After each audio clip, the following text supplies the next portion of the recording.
So hello guys, welcome to my channel. और आज जिस तरह आप टॉपिक के नाम से पता चल गया होगा, आज हम एक कमाल का कोर्स स्टार्ट करने लगे हैं प्रोग्रामिंग की दुनिया में। आज हम एक ऐसा कोर्स स्टार्ट करने लगे जिसकी बहुत ज़्यादा डिमांड है। और बेसिकली हर प्रोग्रामर का बेसिक इसी चीज़ से ही स्टार्ट होता है। I am talking about no other than C plus plus language हम सीखने जा रहे हैं। So C plus plus basically इस कोर्स को स्टार्ट करने से पहले मैं आप लोगों को एक सीक्वेंस बता दूं, जिस सीक्वेंस को आप फॉलो करके ये कोर्स पूरा सीखेंगे। बेसिकली ये पूरा जो कोर्स होगा ना, हम इस कोर्स को तीन हिस्सों में तोड़ेंगे, तीन प्ले लिस्ट में तोड़ेंगे। ठीक है, because C plus plus is a vast language. ठीक है, एक ऐसी लैंग्वेज है जो कि एक्सट्रीम बिगेस्ट लैंग्वेज आप कह सकते हैं इसका। ठीक है, इसलिए लोग कहते हैं कि सबसे पहले हमें सी प्लस प्लस लैंग्वेज सीखनी है, क्योंकि सी प्लस प्लस जिसने लैंग्वेज सीख ली, मेरे नज़दीक उसको बाकी लैंग्वेज सीखने में ज़्यादा मुश्किल पेश नहीं आने वाली। Because C plus plus you can see is the most difficult language in my opinion, मेरे नज़दीक। ठीक है ना। तो सी प्लस प्लस सीखने से पहले मैं आपको बताता हूँ कि हम तीन प्ले लिस्ट बनाएंगे। First is the programming fundamentals. ठीक है, जो कि आपकी बेसिक्स को इन्हेंस करेगा। Then we will move on to object oriented programming. ठीक है, लेकिन this is the second playlist. और जो थर्ड प्लेलिस्ट हमारी होगी वो होगी डाटा स्ट्रक्चर्स एंड एल्गोरिथम्स की। सो दी इन तीन स्ट्रक्चर्स को जब आप पूरा सीख लेंगे, तो मैं आपको कह सकता हूँ कि आप लोग सी प्लस प्लस के माहिर हो चुके हैं, या फिर आप लोगों को सी प्लस प्लस आ चुकी है। सो इस कोर्स को स्टार्ट करने से पहले मैं आप लोगों को कुछ बता दूं। देखिए, हमारे नज़दीक ना, हमारे दिमाग में एक कॉन्सेप्ट बना हुआ है कि नहीं, प्रोग्रामर्स काफ़ी कूल होते हैं। ठीक है, हैकर्स फीलिंग आती है कि बेसिकली मैंने जब स्टार्ट किया तभी मेरे दिमाग में भी यही था कि प्रोग्रामर्स बहुत हैवी होते हैं, हैकर्स फीलिंग आती है, बहुत ज़्यादा पैसा बनाएंगे, घर में बैठेंगे, चिल मारेंगे, काम करेंगे, थोड़ा काम करके बेशुमार पैसा बनाएंगे। बेटा ऐसा नहीं है। ठीक है, मैं आपको वैसे बता दूं। ठीक है, जिस लगे आप समझ लें एक डॉक्टर फील्ड होती है ना, मैं डरा नहीं रहा, मैं वैसे एक बात बता रहा हूँ। मैं अपने दोस्तों को, मैं अपने जितने भी मेरे फॉलोअर्स हैं, मैं सबको यही कहता हूँ। ठीक है, जिस तरह एक बायो की फील्ड है ना, कि आपको हर दिन कुछ नया सीखना है और हर दिन अपने अपने फील्ड के साथ लिंक्ड रहना है। ठीक है, क्योंकि जस्ट लाइक प्रोग्रामिंग, ये प्रोग्रामिंग भी वैसी ही है। ठीक है, आप लोग एक दिन भी अगर प्रोग्रामिंग की लैंग्वेज से हटे, या आपने कोडिंग में थोड़ी खलल डाली, आप एक कॉन्सेप्ट हिल के रह जाएंगे। ठीक है, तो आप लोगों ने हर दिन कुछ नया नया सीखना है। ठीक है, क्योंकि with the passage of time नई नई चीज़ें आती रहेंगी। ठीक है, नए नए फीचर्स आते रहेंगे, नए नए लैंग्वेज आती रहेंगी, और मार्केट की डिमांड भी बढ़ती रहेगी। ठीक है, तो आप लोगों ने मेहनत ही छोड़नी है। ठीक है, क्योंकि ये 2-3 दिन का काम नहीं है।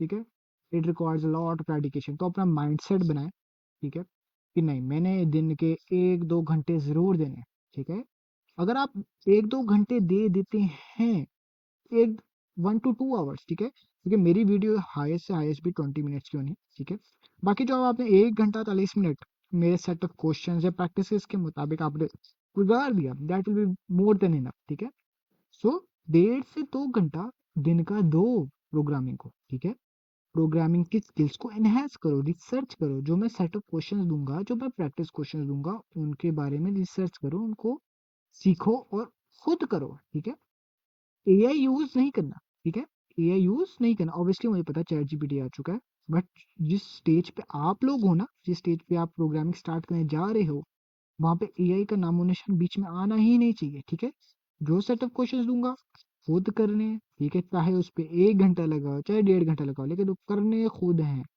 ठीक है, सो बगैर किसी देरी के अपने कोर्स को स्टार्ट करते हैं। ठीक है, तो हमारा जो पहला लेक्चर होगा ना, it is all about programming fundamentals. ठीक है, कि प्रोग्राम फंडामेंटल्स कह रहा हूँ, कंप्यूटर आर्किटेक्चर के बारे में होगा, कंप्यूटर के हिस्ट्री के बारे में होगा। ऑब्वियसली पहला लेक्चर हमारा थोड़ा थ्योरी बेस्ड होगा, हम कोडिंग की तरफ नहीं जाएंगे। क्यों? क्योंकि कोडिंग स्टार्ट करने से पहले हमें बेसिक बैकहैंड पता होना चाहिए कि वाई लैंग्वेजेस, हमें लैंग्वेजेस की जरूरत क्यों महसूस। ठीक है, कंप्यूटर इवॉल्व कैसे हुए। ठीक है, और इनमें कोडिंग का क्या जरिए। कि अगर ये चीज़ें सीखेंगे तो हमें सिर्फ आगे आगे कोडिंग का इससे लिंक पता चलेगा, कंप्यूटर्स में कहाँ कोडिंग और किस तरह एग्जीक्यूट हो रही है। सो स्टार्ट करते हैं। ठीक है, पहला जो कंप्यूटर बनाया था ना, वो बनाया था चार्ल्स बेबेज ने। ठीक है, 18 कुछ करके होगा। ठीक है, लेकिन 1800 कुछ में चार्ल्स बेबेज ने पहला कंप्यूटर बनाया। ठीक है, जिसकी इमेज ये रही। ठीक है, अब देखिए चार्ल्स बेबेज उस वक्त 18 का जमाना था, 18 था। ठीक है, तो द थिंग उस वक्त के ज़माने में थी, वो थी कैलकुलेशंस। ठीक है, लेकिन आम इंसान के लिए 2 नंबर्स को ऐड करना, 3 नंबर्स को ऐड करना, 5 टू 6 डिजिट्स को ऐड करना आसान होता है, ठीक है? Let's move on to 1 lakh digits. हम कहते हैं 20,000 डिजिट्स को मल्टीप्लाई करो 15,000 डिजिट्स के साथ, एक इंसान के लिए कर लेगा, no doubt, but it is requires a lot amount of calculations. बहुत ज़्यादा उसको रफ वर्क करना पड़ेगा और बहुत ज़्यादा उसका टाइम इवॉल्व होगा। इसी चीज़ को मद्देनज़र रखते हुए चार्ल्स जी का क्यों ना ये चीज़ को थोड़ा आसान बनाया जाए, क्यों ना कैलकुलेशंस को थोड़ा आसान बनाया जाए। हम कंप्यूटर एक ऐसी मशीन को इंट्रोड्यूस करवाया जाए जो कि इस चीज़ को आसान कर दे।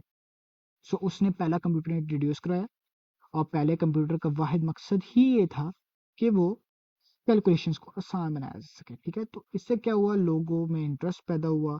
लोगों ने कहा वाह, इतनी ज़्यादा कैलकुलेशंस को उसने मिनटों में सॉल्व कर दिया, मिनटों में आंसर्स निकाल दिया।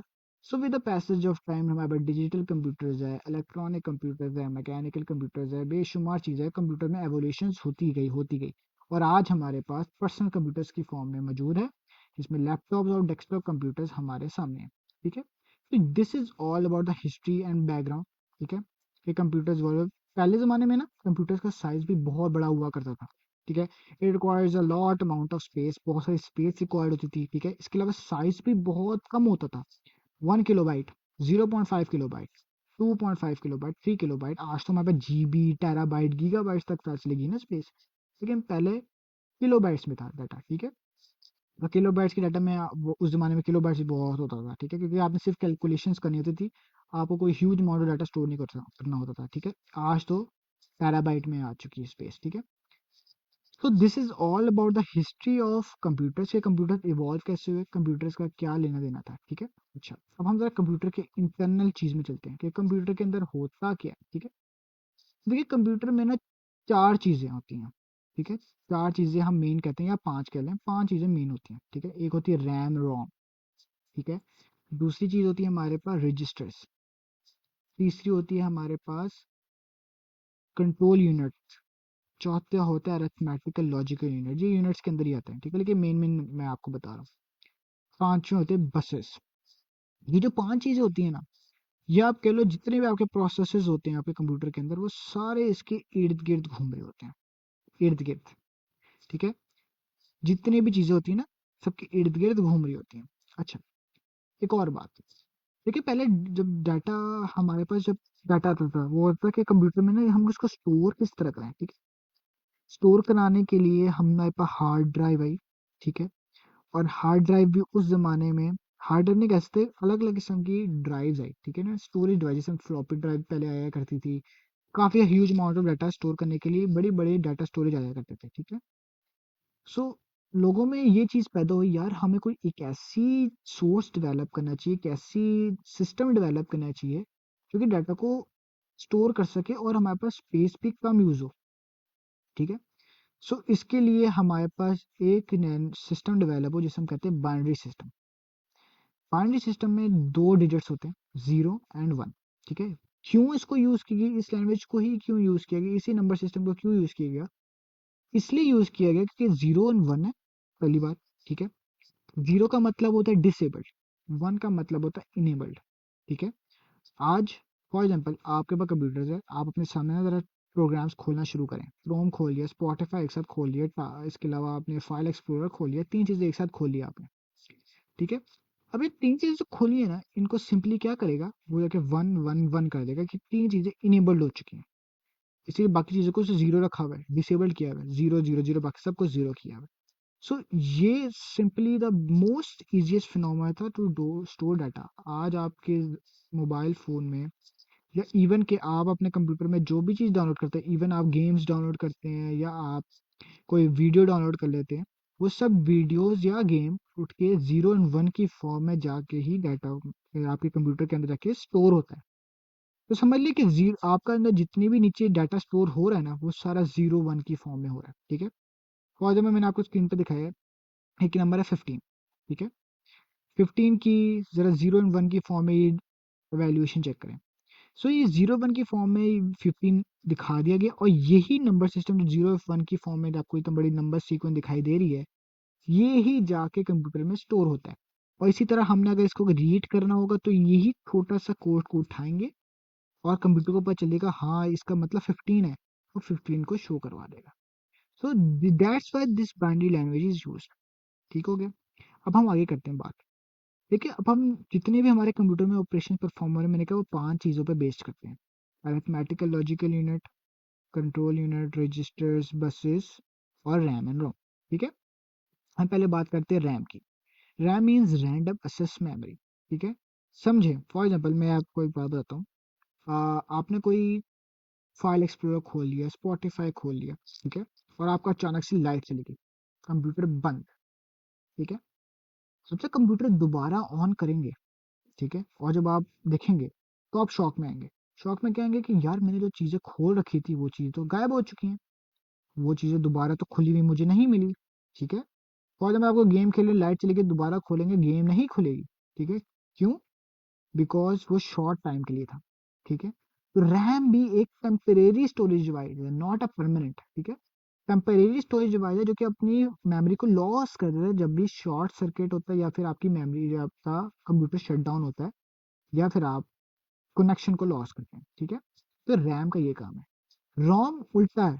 रोम परमानेंट स्टोरेज डिवाइस है, परमानेंटली चीज स्टोर करता है। ठीक है। मैंने वीडियो की एग्जांपल दी थी, वीडियो डाउनलोड किए, वो हार्ड ड्राइव में जाके स्टोर हो चुकी है आपकी। ठीक है। तो हार्ड ड्राइव आपकी रैम है, रोम है, सॉरी रोम है, रीड ओनली मेमोरी है। ठीक है। जहाँ डाटा परमानेंट स्टोर होता है, आपका कंप्यूटर बंद होकर दोबारा भी खुले वो चीजें वहां पे रहेंगी। तो रोम है। ठीक है। This is the difference between RAM and ROM. मैं इस बारे में बात कर ली। ठीक है, आगे चलते हैं। देखिए, अब हम बात करते हैं रजिस्टर की। रजिस्टर एक कैबिनेट की तरह, फॉर एग्जाम्पल आपकी एक अलमारी है। आप अलमारी को ना, अलमारी में बेशुमार रैक्स हैं, 1 2 3 4 5 6, 6 7 8, ठीक है, इतने रैक्स हैं। रजिस्टर समझिए एक अलमारी है, ठीक है, जिसमें बेशुमार रैक्स हैं। ठीक है। रजिस्टर एक अलमारी है जिसमें बेशुमार रैक्स हैं, और वो अभी फिलहाल सारे खाली हैं। ठीक है, समझे, अपने दिमाग में एक चीज आपने बिठा ली। ठीक है, कि रजिस्टर एक अलमारी है। ठीक है। अच्छा, अभी फिलहाल ये स्केच दिमाग में रखा हुआ है। अभी मैं बताता हूँ रजिस्टर काम क्या होता है, हम आगे चलते हैं। अभी फिलहाल एक और चीज आती है, कंट्रोल यूनिट। ठीक है। कंट्रोल यूनिट है बादशाह। अब आप ये सुनेंगे ये क्या बोल दिया, बादशाह क्यों बोला? ठीक है। समझे, बादशाह एक दरबार में बैठा है, उसके सामने वजीर हैं, गुलाम है, ठीक है, सिपाही हैं। ठीक है। बादशाह सबको हुक्म दे सकता है, तो तुमने ये करना है, तुमने ये करना है, तुम्हारा फैसला गलत है, तुम इस पर नजर दहानी करो, तुम्हारा वो गलत है, तुम वो करोगे, तुम वो करोगे। बादशाह इज कमांडिंग देम। ठीक है। बादशाह हुक्म दे रहा है। ठीक है। कंट्रोल यूनिट भी यही करता है। कंट्रोल यूनिट हर चीज को हुक्म देता है कि तुमने डाटा को यहां से पकड़ना है, उधर देना है। तुमने डाटा को यहाँ से पकड़ के स्क्रीन पे डिस्प्ले कराना है। तुमने यहाँ से डाटा को पकड़ के प्रिंटर को सेंड करना है, प्रिंटर वहां से स्कैन निकालेगा। तुमने डाटा को वहां से डाउनलोड करके हार्ड ड्राइव में स्टोर कराना है। तुमने डाटा को प्लस करना है, तुमने डाटा को माइनस करना है, तुमने डाटा को मल्टीप्लाई करना है। ये सब काम कौन कह रहा है? ये कौन हुक्म कर रहा है? ये कंट्रोल यूनिट कर रहा है। ठीक है। इवन कि आप एक की प्रेस करते हो, एच, वो एज प्रेस हुआ है ना, कंट्रोल यूनिट कहता है कि एज की प्रेस हुई है, अभी एज स्क्रीन पे डिस्प्ले करवाओ। तो सारा कुछ, इवन कि आपका कीबोर्ड, माउस, जितनी भी इनपुट डिवाइसेस हैं, वो सब कंट्रोल यूनिट के साथ अटैच्ड होती हैं। तो कंट्रोल यूनिट है बादशाह। ठीक है। अब बात करते हैं arithmetical logical unit. Arithmetical logical unit is used only for mathematical operations. ठीक है। जितने भी कैलकुलेशन होंगी, एडिशन, सब्ट्रैक्शन, मल्टीप्लिकेशन, डिवीजन, या जितने भी, ठीक है, वो सब के सब अरिथमेटिकल लॉजिकल यूनिट में होते हैं। अरिथमेटिकल लॉजिकल यूनिट सबको परफॉर्म करता है और उसका आंसर देता है। ठीक है। कंट्रोल यूनिट ही इसको कहता है कि तुमने एडिशन करनी है, वो उसको भेजता है, वो ऐड करके वैल्यू को दे देता है। ठीक है। तो ये चीज़ है अरिथमेटिकल लॉजिकल यूनिट की और कंट्रोल यूनिट। ठीक है, ये दो चीज़ें आपको पता चलेगी। आगे बात करते हैं बसेस की। बसेस 3 तरह की होती हैं हमारे पास। One is a data bus, second is a control bus, and third is an address bus. हम पहले बात करते हैं डाटा बस की। डाटा बस के नाम से ही पता चल रहा है हमें, डाटा, इसका सिर्फ इतना काम है, डाटा को उधर से उठाना, उधर भेजना, उधर से उठाना, उधर भेजना, यानी डाटा की transporting from one thing to one other. ठीक है। अब हम एक एग्जांपल देखते हैं, अब आपको रजिस्टर्स का पता चलेगा। सबसे पहले इस बात को दिमाग में रख लें कि रजिस्टर भी एक टेम्परेरी स्टोरेज डिवाइस है। ठीक है। परमानेंट नहीं है, टेम्परेरी है। कि कैसे, अब देखें। फॉर एग्जाम्पल मैं चाहता हूँ 5 और 10, ये दो नंबर्स हैं, इनको ऐड करना। ठीक है, 5 और 10 को ऐड करना मैं चाहता हूँ। और 5 और 10 कहाँ पे पड़े हुए? मेरी हार्ड ड्राइव के अंदर ये 2 नंबर्स हैं, इन 2 को मैंने ऐड करना है, ठीक है? और मैंने हार्ड ड्राइव के अंदर ही स्टोर कराना है और स्क्रीन पे डिस्प्ले कराना है। अब देखें ज़रा फिनोमेना। सबसे पहले क्या होगा? मैंने कहा 5 प्लस 10, ठीक है? 5 उठेगा, रजिस्टर के एक स्टैक यानी कि अलमारी के एक हिस्से के ऊपर जाके उस 5 को रख देंगे, ठीक है? 10 को उठाएगा, 10 को उठा के दूसरी अलमारी के दूसरे स्टैक के हिस्से पे रख दिया, ठीक है? पहली अलमारी का पहला कॉलम फिल, दूसरी अलमारी का दूसरा कॉलम फिल हो गया। ओके, डाटा बस क्या करेगा? डाटा बस 5 उठाएगा, 5 उठा के ALU को भेजेगा, अरिथमेटिक लॉजिकल यूनिट को। फिर 10 को उठाएगा, 10 को उठा के अरिथमेटिक लॉजिकल यूनिट को भेज देगा, ठीक है? कंट्रोल यूनिट नीचे से सिग्नल देगा। कंट्रोल यूनिट क्या करता था? हुक्म देता था। Control unit arithmetic logical unit को हुक्म देगा कि तुमने इन दोनों को प्लस करना है, शाबाश प्लस करो इसको। वो 5 और 10 को प्लस करेगा, 15 आ गया आंसर, ठीक है? कंट्रोल यूनिट फिर सिग्नल देगा डाटा बस को, भाई चलो शाबाश डाटा उठाओ, शाबाश। वो डाटा वहां से 15 उठाएगा, 15 को उठाने के बाद वो दोबारा रजिस्टर में रखेगा, ठीक है? रजिस्टर की एक और वैल्यू में 15 आ गया, ठीक है? रजिस्टर क्या करेगा? क्योंकि रजिस्टर जो है ना, वो बिल्कुल हार्ड ड्राइव के बहुत करीब होता है, ठीक है? मैं एक सीक्वेंस बताता हूँ। सबसे पहले आता है रैम रोम, रैम रोम के बाद आता है ये आपके पास रजिस्टर्स, रजिस्टर्स के बाद आपके पास हार्ड ड्राइव। सबसे करीब कौन हुआ? रजिस्टर। सबसे करीब रजिस्टर हुआ हार्ड ड्राइव के, इसलिए सबसे पहले डाटा गया रजिस्टर में और रजिस्टर ने डायरेक्ट रख दिया हार्ड ड्राइव के अंदर। आप समझ आई? This is a loop. Value को उठा के रजिस्टर में, रजिस्टर से ALU में, ALU ने अपनी कैलकुलेशन परफॉर्म की, फिर वहां से डाटा उठा के रजिस्टर में और रजिस्टर ने दोबारा उठा के कहाँ रख दिया? आपके हार्ड ड्राइव में रख दिया, ठीक है? और हुक्म देने वाली कौन सी चीज है? Control unit. समझ आ गई? आपको पता चल गया रजिस्टर का क्या काम था? रजिस्टर इसलिए टेम्परेरी स्टोरेज डिवाइस है। अच्छा, बी फॉर एग्जांपल इस बीच फॉर प्लस करने के दरमियान में लाइट चलेगी तो रजिस्टर पूरा खाली हो जाएगा, रजिस्टर में कोई वैल्यू नहीं होगी, ठीक है ना? तो this is the thing, this is the main purpose of register. अब हमें पता चल गया कि रजिस्टर का काम है। हार्ड ड्राइव तो पैसे पता है, रैम रोम क्या होती है, कंट्रोल यूनिट क्या होता है, ALU क्या होता है एंड बसेस क्या होती हैं। सेकंड बस है हमारे पास एड्रेस बस। देखिए जितने भी डाटा आपने अभी रजिस्टर पे रखवाया था ना, रजिस्टर के पहले हिस्से पे 5 रखवाया था, दूसरे हिस्से पे 10 रखवाया था, ठीक है? वो वो एक एड्रेस होगा। फॉर एग्जाम्पल रजिस्टर का जो पहला कॉलम है ना, उसकी कोई एड्रेस होगा। एड्रेस का क्या मतलब? फॉर एग्जाम्पल मैं किसी घर में रहता हूँ, मेरे घर का कोई ना कोई एड्रेस जरूर होगा, ठीक है ना? कोई भी होगा, फॉर एग्जाम्पल 156 है फॉर एग्जाम्पल, ठीक है? ये मेरा एक एड्रेस है, ठीक है? मैं इस जगह रहता हूँ, ठीक है? फॉर एग्जाम्पल मैं एक डाटा हूँ और मेरा एड्रेस है 156, ठीक है? एड्रेस बस क्या करेगा? एड्रेस बस उस एड्रेस को उठाएगा, एड्रेस को उठा के वो ALU में भेजेगा, ठीक है? समझ लो एड्रेस बस का काम है सिर्फ एड्रेस को पिक करना, ठीक है? एड्रेस को पिक करना, भेजना, दोबारा किसी नए एड्रेस पे रखवा देना, ठीक है? सेकंड पोजीशन पे 10 रखा था, 10 का भी अलग एड्रेस होगा। तो आप इससे ये पता चलता है कि हर अलमारी के हर हिस्से का अलग अलग एड्रेस होगा, ठीक है? ताकि वो उस वैल्यू को, स्पेसिफिक वैल्यू पे जाके एड्रेस को पिक कर सके, डाटा को पिक कर सके, ठीक है? और ये तो नहीं होगा ना, फॉर एग्जाम्पल मैंने मुझे एक खत आना है जो कि 156 नंबर पे जाना चाहिए, वो ये तो नहीं करेगा ना 157 नंबर पे भेज देगा, नहीं, वो 156 वाले ही हाउस में आएगा, उधर ही अपना और जो खत होगा मेरा वो मुझे मिलेगा और मुझे रिसीव होगा, ठीक है? तो ये चीज़ है। तीसरा चीज़ आती है हमारे पास कंट्रोल बस। कंट्रोल बस मैंने पहले कहा था, कंट्रोल यूनिट क्या करता था? कंट्रोल यूनिट सिग्नल्स भेजता था, एग्जैक्टली, और हुक्म देता था। तो कंट्रोल बस जो हुक्म, कंट्रोल यूनिट जो हुक्म देता था, वो किसके जरिए देगा? कंट्रोल बस के जरिए। कंट्रोल बस हर हुक्म को, यानी कि हर कमांड को, हर इंस्ट्रक्शन को कंट्रोल बस उठा के स्पेसिफिक जगह पे लेकर जाएगा। फॉर एग्जांपल कंट्रोल बस कहता है कि मुझे स्क्रीन पे डिस्प्ले कराना है, तो कंट्रोल यूनिट कहता है, सॉरी, तो कंट्रोल बस वो सिग्नल, वो हुक्म उठाएगा, स्टेटमेंट इंस्ट्रक्शन उठाएगा और मॉनिटर पे लेकर जाएगा, मॉनिटर वहां से डिस्प्ले करा देगा।